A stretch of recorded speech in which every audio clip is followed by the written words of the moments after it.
በስመ አብ ወወልድ ወመንፈስ ቅዱስ አሐዱ አምላክ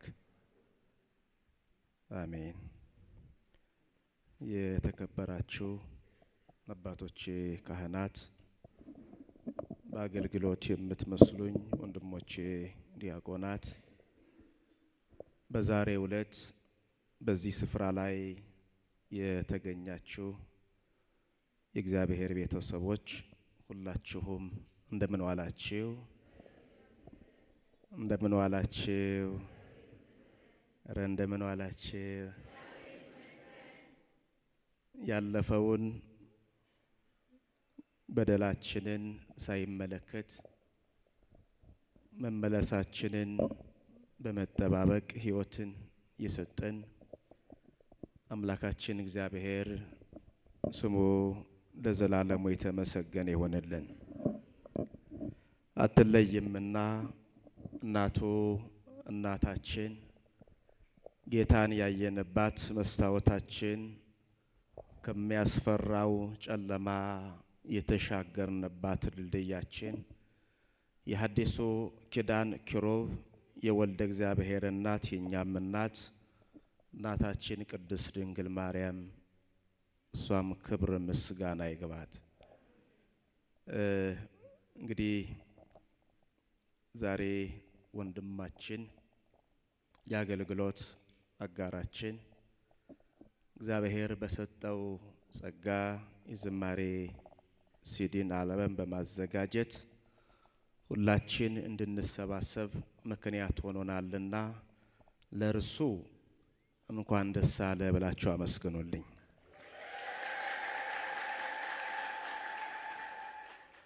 እኛን ደግሞ በዚህ መልክ እንድንሰባሰብ የፈቀደልን ጌታ ክብር ሁሉ ለሱ ይሆንልን። እሱንም አመስግኑት። እንደተባለው ለጥቂት ደቂቃዎች እግዚአብሔር በረዳን መጠን እንማማራለን። ማን ያስተምረን? ንገሩኝ፣ አትፈሩበት። ማን ያስተምረን? ማን ይምከረን? አምላካችን ቅዱስ እግዚአብሔር ሁላችን እንዲያስተምረን አባታዊ ፈቃዱ ይሆነልን። ለትምህርታችን መነሻ የምናደርገው ለእግዚአብሔር ሰው ምን እናድርግለት የሚል ይሆናል። ለእግዚአብሔር ሰው ምን እናድርግለት? በሁለተኛ ነገሥት በአራተኛው ምዕራፍ ከቁጥር 8 ጀምረን ስንመለከት የምናውቀው ከዚህ ቀደም የሰማነው ያነበብነው የመጽሐፍ ክፍል ነው። እዚህችን ቃል በርዕስነት ያነሳናትን ድምጻችሁን ከፍ አድርጋችሁ አሰሙኝ። ለእግዚአብሔር ሰው በሉ እስቲ፣ ድገሙት። ምን እናደርግለት? ለማን ሰው? ለማን ሰው? ለእግዚአብሔር ሰው። ይህንን ቃል የተናገረችው በሱናም የምትኖር ቤቷን፣ ንብረቷን፣ ሕይወቷን በሙሉ ለእግዚአብሔር አሳልፋ የሰጠች በተሰጣት ነገር ላይ ከማመስገን ውጭ ባንዱም የማትመካ ነፍስና ስጋዋ ተዋህዶላት ለጽድቅ ስራ የበቃች አንዲት ደግ ሴት ናት። ቃሉ የተነገረለት ደግሞ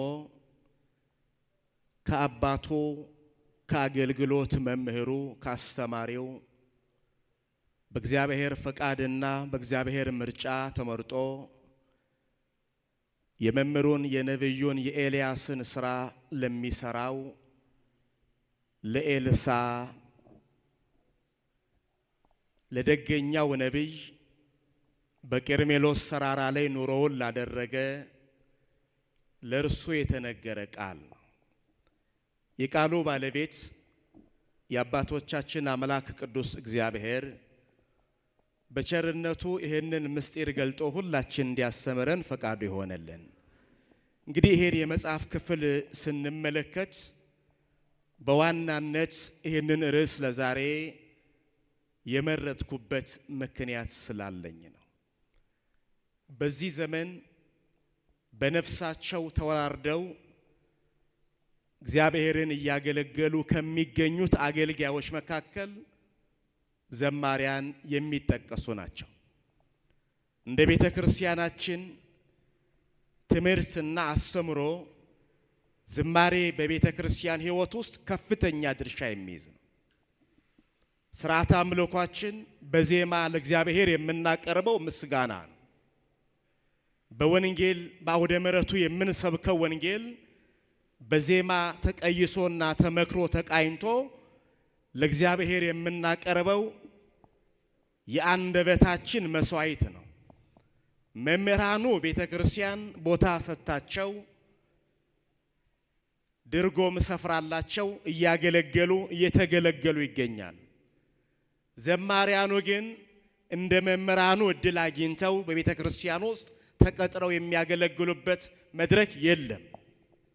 ከቅርብ ጊዜ ወዲህ በአንዳንድ ቦታ ላይ ስንመለከት ዘማሪያኑን የስብከተ ወንጌል ጸሐፊ አድርገው እንዲሰሩ እየተደረገ ይገኛል። ስለዚህ ልክ እንደዚች እንደ ሱናም ሴት እንደዚች ብርቱ አስተዋይ ሙሉ ጊዜያቸውን ለእግዚአብሔር ሰጥተው ምንም አይነት ምድራዊ ድጋፍ ሳይደረግላቸው ለሚያገለግሉ አገልጋዮች ምን እናድርግላቸው ማለት ያስፈልጋል። እግዚአብሔር ሁላችን ይርዳል። አሜን በሉና ብዙ ጊዜ ስለማስበው ነው ወገኖች። እኛስ ቤተ ክርስቲያን በግብ ሰጥታን እያገለገልን ዘማሪያኑ ግን እንዴት ነው የሚኖሩት? ግን ማን ያኖራል? የምታምኑ ንገሩኝ፣ ማን ያኖራል? እስቲ ለሚያኖረን አምላክ ክብር ምስጋና ሰጥተው። ይቺ ሴት ስታየው ከዛ ከቄርሜሎስ ተራራ ላይ ከደቀ መዝሙሩ ከጊያዝ ጋር ሆኖ ሲያገለግል ነው የምታውቀው። በመንደር ወርዶ የዕለት ጉርስ የዓመት ልብስን ሲሰበስብ አላየችም።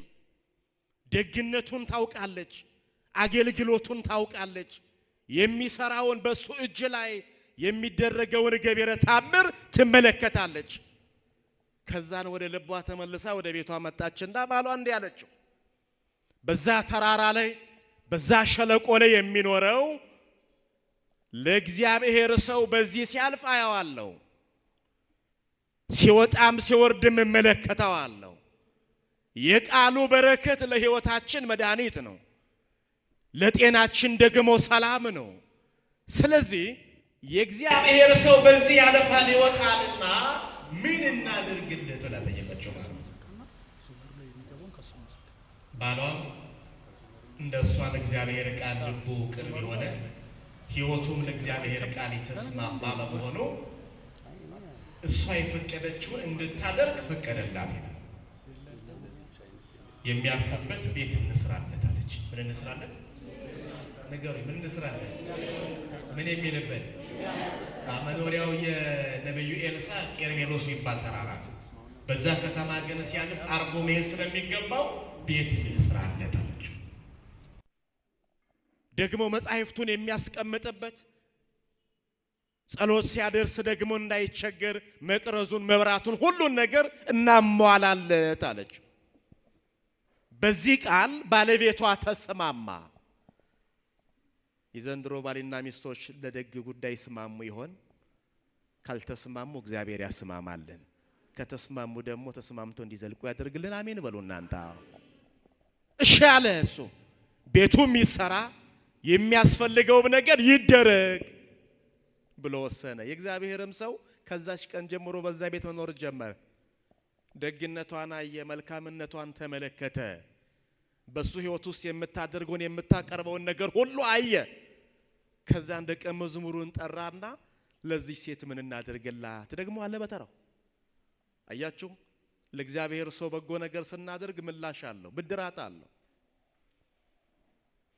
መልካም ነገር በጎ ነገር ስንሰራው ደግሞ የሚመጣ በጎ ነገር አለ። አገልጋዮችን ስለ አገልግሎታቸው ስንደግፋቸው ደግሞ ለኛ የሚደረግልን ነገር አለ። ምን እናድርግላት አለ። ለሰራዊት ጌታ ለእግዚአብሔር ምን እንንገርልሽ ደግሞ እኛስ ምን እናድርግልሽ ብለ ጠይቃታል። እየገሰገሰ መጥቶ ነብዩ የነገራትን ነገራት። እሷ ምን አለችው? እኔ በወገኖቼ መካከል እኖራለሁ፣ የምበላው አላጣውም፣ የምለብሰው አልተቸገርኩም፣ የምጠለልበትም አለኝ፣ ሁሉ ሞልቶልኛል። እኔ የምፈልገው እናንተ በዚህ ስታልፉ በቤቴ ውስጥ እንድትኖሩ ብቻ ነው ብላ ነገረች። ሰው ያልተረዳውን ስለራሱ ማን ያውቃል? አላችሁ ቃሉ ጋር እያደመጣችሁ ነው። እግዚአብሔር ጸሎታችን ያድምጥልን። እሷ የምታወራው ስለ ምድራዊ ነገር ነው። የጎደላትን ነገር እሷም ልታስተውለው አልቻለች። የጎደለንን ሊያስተውልልን የሚችል ማን ብቻ ነው? እግዚአብሔር ነው። ብዙ ጎደሎች አሉብን። ለኛ በተለያየ መንገድ ተስፋም ቆርጠን የተውናቸው ከጊዜ በኋላ ከሆነም ይሁን ካልሆነ የሚቀር ብለን የተውነው ነገሮች አሉ። ሲጠይቃት እሷ ስለሚበላው ብቻ አወራች፣ ስለሚጠጣ አወራች፣ በወገን መካከል ስለመኖር አወራች፣ ስለ አማረ ቤቷ አወራች። እነዚህ ሁሉ ነገሮች አሉኝ አልፈልግም ማለች። እንግዲያውስ የሚጎላት ነገር ስላለ ጥራልኝ አለ ነብዩ ኤልሳ። መጣች። የዛሬ ዓመት በዚህ ጊዜ በዚህ ወር በአዲሱ ዓመት በመጀመሪያው ቀን በመጀመሪያው ወር ወንድ ልጅን ወልደሽ ትታቀፊያለሽ አለ። ክብር ምስጋና ለሥላሴ ይሆነልና እሷም እንዲህ አለችው፣ የእግዚአብሔር ሰው ሆይ ባሪያህን እንዳትዋሻት አለ። ለምን? እድሜዋ ሄዶ ነበርና፣ ይሄን ጥያቄ ዘግታው ነበርና፣ ከዚህ በኋላ ይሄ ጥያቄ ይመለሳል ብላ አስባው አጣቅም ነበርና፣ የልጅ ናፍቆት ዘመን የልጅ ናፍቆት ወራቷን ረሳው ነበርና። ወገኖቼ ለሰው የማይቻል በሙሉ ለማን ስለሚቻል? የሰው የሥራ ሁሉ መጨረሻ የእግዚአብሔር የሥራ ሁሉ ምን ስለሆነ?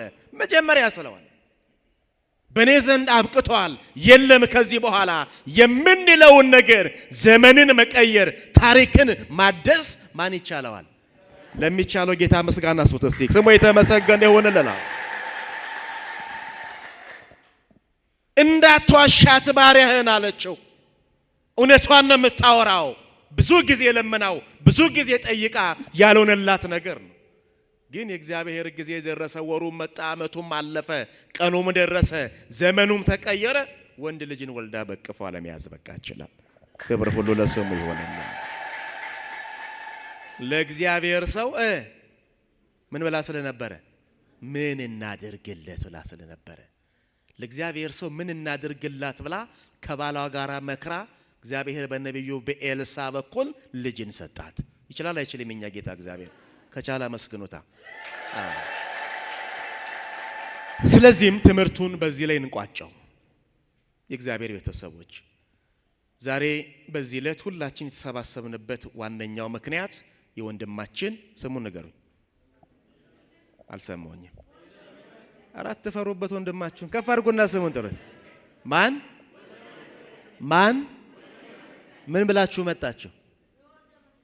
ለወልደ መስቀል ምን ብላችሁ መጣችሁ?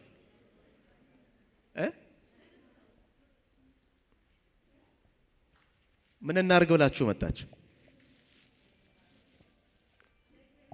አረ መድኃኔዓለም ድረስልኝ። ምን ልታስመርቁ መጣችሁ? ምን ልታስመርቁ መጣችሁ? መዝሙሩ ለማስመረቅ ነው አይደል? ለእግዚአብሔር ሰው ምን እናደርግለት ማለት ይሄ ነው። እንዲገባችሁ ምን እናደርግለት ለእግዚአብሔር ሰው ማለት መዝሙሩን እናስመርቅለት። መዝሙሩ ውስጥ ያለው ግጥሙም ዜማውም የማን ቃል ስለሆነ ንገሩኝ እናንተ? የማን ቃል ስለሆነ? የእግዚአብሔር ቃል ስለሆነ። ስለዚህ ለእግዚአብሔር ሰው ምን እናደርግለት ብለህ እሷ ምን ሰራች? ለእግዚአብሔር ሰው ቤት። እኛስ ለእግዚአብሔር አገልጋይ ምን እናደርግለት? ምን እንስራለት? ቅድም ነግሬያቸዋለሁ መግቢያችን ላይ ለመዘምራን የሚሰጠው ትኩረት በጣም አናሳ ነው። ዛሬ አንድ ካሴት ለማሳተም የሚወስደው የገንዘብ ብዛት ይታወቃል። ግጥምና ዜማው ተገዝቶ ነው። መዝሙር የሚቀናበርበት ስፍራ አለ። ፍላሽ የሚገዛበት ጉዳይ አለ።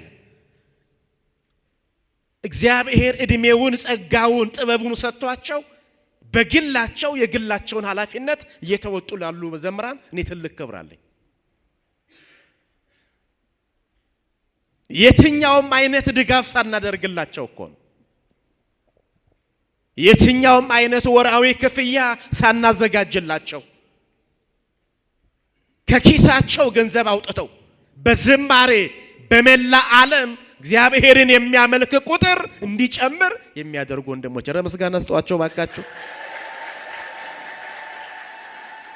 በዚህ አገልግሎት ውስጥ ፍላሽ ስንገዛ ድጋፍ ስናደርግ ለዘማሪው ወይ ለሰባኪው አይደለም የሰጠን ያለ ነው።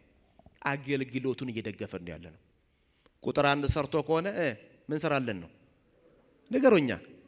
ቁጥር 2 ሰራለን ነው። ቁጥር 2 አዘጋጅቶ ከሆነ ደግሞ ቁጥር 3 አዘጋጅልን። ምክንያቱም ዝማሬ ወገኖቼ ብዙ ነገር ብዙ ምስጢር በውስጡ አለው። የሰማይ አምላክ እግዚአብሔርን መላእክቱ የሚያመሰግኑት እኮ በዜማ በዝማሬ ነው። በትንቢተ ኢሳይያስ ምዕራፍ 6 ቁጥር 3 ጀምራችሁ ተመልከቱ። በመዝሙር 148 ቁጥር 2 ተመልከቱ። የሰማይ መላእክት እግዚአብሔርን የሚያመሰግኑት በዝማሬ ነው። ዝማሬ በራሱ ድል ነፃ የወጡ ሰዎች የሚዘምሩት የነፃነት ምልክት፣ የነፃነት አርማ ነው። የእስራኤል ሕዝቦች ከ430 ዘመን ባርነት በኋላ የኤርትራን ባህር ተሻግረው ወደ ምድረ ከናን ሲጓዙ ለእግዚአብሔር ያቀረቡለት ምስጋና ምንድነው? ዝማሬ ነው። ማርያም ከበሮን አንስታ ማንን አመሰገነች ነው የሚለው? እግዚአብሔርን። በምን? በዝማሬ። ዝማሬ ብዙ ነገር በውስጡ አለው። ምስጋና ስለሆነ ታውቁታላችሁ። ሳኦል የሚባለው የእስራኤል የመጀመሪያው ንጉስ ክፉ መንፈስ በልብ ውስጥ ያደረበት፣ ክፉ መንፈስ በገጠመው በመጣበት ጊዜ ይጨነቅ ነበር። ዳዊት ግን በገናውን አንስቶ ዝማሬውን በገናውን ሲደረድር በሳኦል ላይ ያደረው መንፈስ ወጥቶ ይሄድ ነበር ይላል። ምስጋና ለሥላሴ ይሆነልን። በምን ኃይል? በዝማሬ ኃይል። ዝማሬ ምስጋና ነው። ዝማሬ ጸሎት ነው። ዝማሬ የህይወታችን ማጣፈጫ ነው ወገኖቼ። ይሄን መረዳት ያስፈልጋል። በተለይ በመጀመሪያው ቤተ ክርስቲያን በአንደኛ መቶ ክፍለ ዘመን ቅዱስ ጳውሎስ ለወንጌል አገልግሎት በሚወጡበት ጊዜ ከትምህርት አስቀድመው የነበሩትን አማንያንን ያዘምሯቸው ነበር ይላል። ዝማሬ ራቀውን ሰው የሚሰበስብ ነውና፣ ስለዚህ እንደዚህ ደክመው ይሄን ትልቅ ስጦታ ጸጋ ለሰጡን ወንድምና እህቶቻችን ካጠገባቸው ልንቆም ይገባል፣ ልንደግፋቸው ይገባል። ለእግዚአብሔር ሰው ምን እናድርግ እንዳለች ለወንድሞቻችን ምን እናድርግላቸው፣ ከጎናቸው እንዴት እንቁም፣ በምን እንርዳቸው ማለት ያስፈልጋልና ይሄን ለማለት ነው። ያስተማረን የመከረን አምላክ ስሙ የተመሰገነ ይሆነልን። ለወንድማችንም ፍጻሜውን እንዲያሳምርልን ቅዱስ ፍቃዱ ይሆነልን። ይቆየን።